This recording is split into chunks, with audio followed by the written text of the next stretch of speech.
అందరికీ నమస్కారం. ముందుగా ఈరోజు ముఖ్యమంత్రి రేవంత్ రెడ్డి గారి పర్యటన నేపథ్యంలో కామారెడ్డి జిల్లాలో మాజీ విప్పు గంప గోవర్ధన్ గారిని, మాజీ శాసనసభ్యుడు జాజాల సురేందర్ గారిని గృహ నిర్బంధంలో పెట్టిన అదుపు తక్షణమే వాళ్ళని విడుదల చేయాలని వాళ్ళ ఈ సందర్భంగా డిమాండ్ చేస్తున్నాం.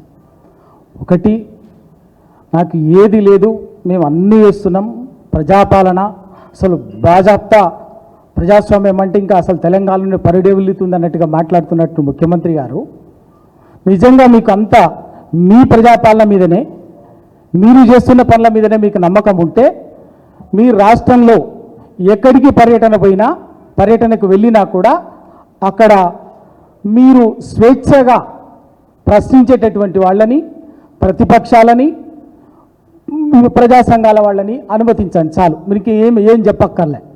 ఆ పని చేయకుండా ఎక్కడికి వెళ్ళినా ఎక్కడికి పోయినా ఏదైనా ఒక చిన్న వర్గం ఆ ప్రాంతంలో ఏదైనా సమస్య మీద పనిచేసేటటువంటి వర్గం ఏదైనా చిన్న నిరసన చెప్తుందేమో, లేకపోతే వ్యతిరేకంగా ఏదైనా కార్యక్రమం చేస్తుందేమో అని చెప్పి ముందుగానే రాత్రి తెల్లవారి కళ్ళ వాళ్ళని అదుపులోకి తీసుకుంటూ నిన్న మహబూబ్ నగర్లో అదే పని చేస్తున్నారు. ఇవాళ మన కామారెడ్డిలో, నిన్న కొత్తగూడెంలో, ఇంకెక్కడ అవకాశం ఉంటే అక్కడ అవకాశం ఉంటే, మొన్న ముఖ్యమంత్రి గారు సెక్రటరియట్లో ఉస్మానియా యూనివర్సిటీలో ఠాగూర్ ఆడిటోరియంలో జరిగినటువంటి సభలో 1000 మంది సభికులుంటే 2000 మందిని సెక్యూరిటీగా పెట్టుకొని ఆ యూనివర్సిటీ పరిసరాల్లో మొత్తంగా ప్రశ్నించేటటువంటి వాళ్ళని, విద్యార్థి సంఘాలని, రకరకాల అస్తిత్వాలతో పనిచేసేటటువంటి వాళ్ళని గృహ నిర్బంధం చేసి పోలీస్ స్టేషన్లలో 2 రోజుల ముందే అదుపులో పెట్టి నేను ఏదో పెద్దగా గొప్ప నాకు అక్కరే లేదని చెప్పేసి మాట్లాడటం అనేది ఆయన ఏ పార్టీ ప్రజాస్వామ్యము, ఏ పార్టీ ప్రజాపాలన తేలిపోతుంది. మీకు నిజాయితీ ఉంటే ఇంకా రేపు ఇంకెక్కడ భవిష్యత్తులో ఎక్కడికి పోయినా కూడా రాష్ట్రంలో స్వేచ్ఛగా ప్రశ్నించేటటువంటి వాళ్ళని, ప్రజా సంఘాల వాళ్ళని, ప్రతిపక్షాల వాళ్ళని, బీఆర్ఎస్ పార్టీని ఎక్కడ కూడా గృహ నిర్బంధం కానీ, చిన్న అదుపులోకి కానీ, ముందస్తు అరెస్టులు కానీ ఏమీ చేయకుండా చేయండి, మీరు చెప్పేదానికి అర్థం ఉంటుంది. కానీ ఎక్కడికక్కడే ప్రశ్నించేటటువంటి వాళ్ళని, జర్నలిస్టులని బెదిరిస్తారు, సోషల్ మీడియా యాక్టివిస్టులని బెదిరిస్తారు, ప్రజా సంఘాలను బెదిరిస్తారు, నిరుద్యోగులను బెదిరిస్తారు, అదుపులోకి తీసుకుంటారు. మీకు అధికార అహంకారంతో అన్నీ ప్రయోగించి వేదికల్లో మాట్లాడేటప్పుడు మాత్రం, ఉపన్యాసంలో మాత్రం ప్రజాస్వామ్యం, రాజ్యాంగం, మానవ హక్కులు, ప్రజాస్వామిక స్వేచ్ఛ అద్భుతంగా ప్రవచనాలు పలుకుతుంటారు ముఖ్యమంత్రి గారు. అది మానుకోండి, ఏదో పాటించండి. ఇక రెండో విషయం, ఒక మాట నిన్న ముఖ్యమంత్రి గారు మాట్లాడుతూ తెలంగాణలో కేసీఆర్ గారు ఏ రాజకీయ పార్టీని బతకనీయలేదు, అందుకే తెలంగాణలో ఆ పార్టీ బీఆర్ఎస్ పార్టీని బొంద పెడతాము ఇంకా అని చెప్పేసి ఏదో అది బతికి బట్టగట్టదు అని చెప్పేసి మాట్లాడాడు. రేవంత్ రెడ్డి గారు కాదు కదా, రేవంత్ రెడ్డికి 100 మంది రేవంత్ రెడ్డిలు దిగి వచ్చిన బీఆర్ఎస్ పార్టీని ఏమీ పీకలేరు అన్నది విషయాన్ని గ్రహించాలి.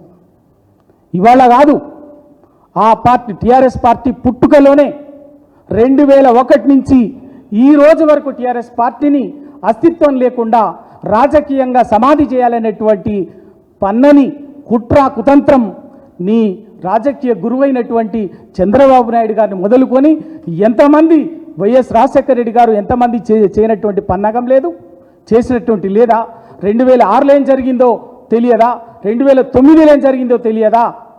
అట్లా వీటన్నిటిని తట్టుకొని కూడా ఇవాళ టీఆర్ఎస్ పార్టీ తెలంగాణ ప్రజల రాజకీయ, సామాజిక, సాంస్కృతిక అస్తిత్వానికి ప్రతీక, పెట్టని కోట, శత్రు దుర్భేద్యం లాంటిది టీఆర్ఎస్ పార్టీ, బీఆర్ఎస్ పార్టీ. పెద్ద దిక్కు కేసీఆర్ గారు, రక్షణ కవచం, తిరుగులేని రక్షణ కవచం కేసీఆర్ గారు. అటువంటి టీఆర్ఎస్ పార్టీని నీలాంటి 100 మంది ఎంతమంది వచ్చినా కూడా మీ చిల్లర మాటలే తప్ప అవి ఏమీ చెయ్యలేరు. టీఆర్ఎస్ పార్టీకి ఉన్నటువంటి శక్తిని ఇవాళ అడ్డుకోలేకనే, టీఆర్ఎస్ పార్టీ ఉన్నటువంటి శక్తి సామర్థ్యాలని మీరు తట్టుకోలేకనే కనీసం చేసేటటువంటి కుట్ర పన్నాగం లేదు. మీరు ప్రజలు మీకు అధికారం ఇచ్చింది ప్రజలకు ఇచ్చినటువంటి 420 హామీలు. ఆ 420 హామీలని నెరవేర్చే పని చేయండి. ఆ ప్రతి హామీని నిలబెట్టుకునే ప్రయత్నం చేయండి. కానీ అధికారంలోకి వచ్చిన రోజు నుంచి కూడా మీరు వేసిన కంచెల్నే, మీ పార్టీ వేసినటువంటి కంచెల్ని ప్రగతి భవన్ ఆ రోజు ఉన్నటువంటి ముఖ్యమంత్రి కార్యాలయానికి కంచెలు వేసింది ఎవరు? మీ కాంగ్రెస్ పార్టీ ముఖ్యమంత్రి కిరణ్ కుమార్ రెడ్డి కదా. తెలంగాణ ఉద్యమానికి జరుచుకొని దక్కోవటానికి నీ పార్టీ ముఖ్యమంత్రి వేసినటువంటి కంచెల్ని నువ్వే కూలగొట్టుకున్నావు. మళ్ళీ ఎవరు వేసిందని చెప్పేసి చెప్తావు. కేసీఆర్ గారు వేసిందని చెప్పారు. మీరు కంచెలు వేసింది మీరే, గడీలు కట్టుకుంది మీరే, కూల్చుకున్నది మీరే. మళ్ళీ ఆ కంచెలు కూల్చమని చెప్పినావు కదా, మరి అక్కడ ఎందుకు ఉండలేదు? మళ్ళీ ఎక్కడ ఉంటున్నారు? ఎక్కడో పోయి మరి జూబ్లీస్ కోటలు ఎందుకు ఉంటున్నారు? మరి పోలీసు పహారాలో ఉన్నటువంటి కమాండ్ అండ్ కంట్రోల్లో మీ కార్యక్రమాలు ఎందుకు జరుపుతున్నారు? సెక్రటరీ నుంచి కదా పరిపాలించాల్సింది మీరు. అద్భుతమైన సెక్రటరేట్ ఉంది కదా, మొత్తం మంచి అత్యాధునికమైనటువంటి సౌకర్యాలతోటి, సాంకేతిక సౌకర్యాలతోటి సెక్రటరేట్ అన్ని హంగులతోటి ఉంది కదా. అక్కడి నుంచి కదా మీరు పరిపాలన చేయాల్సింది. అది వదిలేసి కమాండ్ అండ్ కంట్రోల్లో ఎందుకు అంటే మీరు ఇండైరెక్ట్గా ప్రజల్ని మానసికంగా ఏదో రకంగా బెదిరించడం తప్ప వేరింకేమీ లేదు. ఖచ్చితంగా మీరు ప్రతిదీ కూడా మీరు మాట్లాడే మాటలకు మీరు చేసేదానికి పొంతన లేదు. మీరు మాట్లాడేది ఒకటి ఉంటుంది, చేసేది ఒకటి ఉంటుంది. కాళేశ్వరం మీద పీసీ ఘోష్ కమిషను, మీ పార్టీ అధిష్టానం మీరు ఏం మాట్లాడిరు? మొన్నటి వరకే మాట్లాడారు, ఇప్పుడే మాట్లాడినరు. మీ పార్టీ ఏఐసిసి అధ్యక్షులు మల్లికార్జున ఖర్గే గారు, రాహుల్ గాంధీ గారు, సోనియా గాంధీ గారు మీ మీద ఈడీ, మీ మీద సిబిఐ వచ్చినప్పుడు మీరు మాట్లాడిన మాట ఏంది? మొన్నటికి మొన్న మీరు సురవరం సుధాకర్ రెడ్డి గారి సంతాప సభలో మాట్లాడిన మాట ఏంది? ఈడీ, సిబిఐ ఈ దేశంలో ఇవాళ నరేంద్ర మోడీ ఆ రెండింటిని తన రాజకీయ ప్రత్యర్థుల మీద వాడుకోవటానికి ఒక ఆయుధంగా వాడుతుండే తప్ప అని చెప్పేసి మాట్లాడిండు. మరి 24 గంటలు తిరగకముందే అదే అసెంబ్లీలో మీరు కాళేశ్వరం పీసీ ఘోష్ కమిషన్ మీద ఏం తేల్చిరని చెప్పేసి సిబిఐ విచారణకి ఇచ్చిండ్రు. అంటే మీరు ఇవాళ ఇది ద్వంద్వ వైఖరి అని అనుకోవాలనా?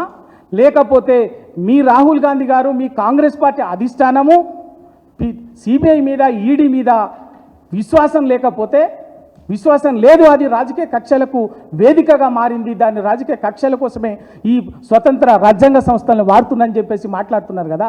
అంటే మరి మీరు ఇవాళ సిబిఐకి ఇవ్వడము అంటే మీ అధిష్టానం రాహుల్ గాంధీ మీద అవిశ్వాసాన్ని ప్రకటించి దాన్ని ప్రయోగిస్తున్నటువంటి నరేంద్ర మోడీ గారి మీద విశ్వాసాన్ని ప్రకటించడమా సిబిఐకి ఇవ్వడం అంటే?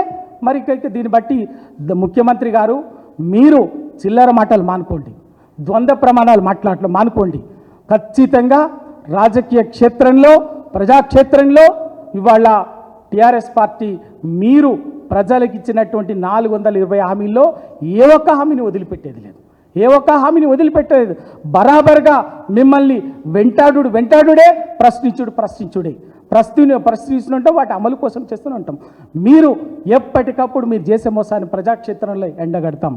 దాన్ని తప్పించడం కోసం, డైవర్షన్ చేయటం కోసము మీరు ఎప్పటికప్పుడు చిల్లర మాటలతోటి, చౌకబారు మాటలతోటి వ్యక్తిగత హననం చేస్తూ కుట్రపూరితంగా కుతంత్రాలతోటి రాజకీయం చేయాలనుకుంటే చెల్లదు.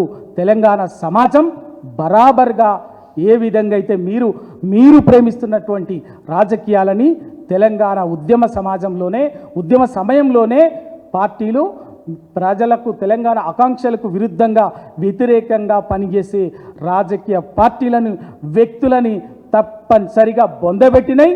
గదే జరిగింది. ఈ ఆకాంక్షలకు వ్యతిరేకంగా ఎవరు పనిచేసినా తెలంగాణ ప్రజాక్షేత్రంలో దానికి తగిన మూల్యం చెల్లించుకోవాల్సిందే. మేము వదిలిపెట్టేదేం లేదు. అన్నిటిని ప్రజల పక్షాన్ని నిలబడి మాట్లాడతాం.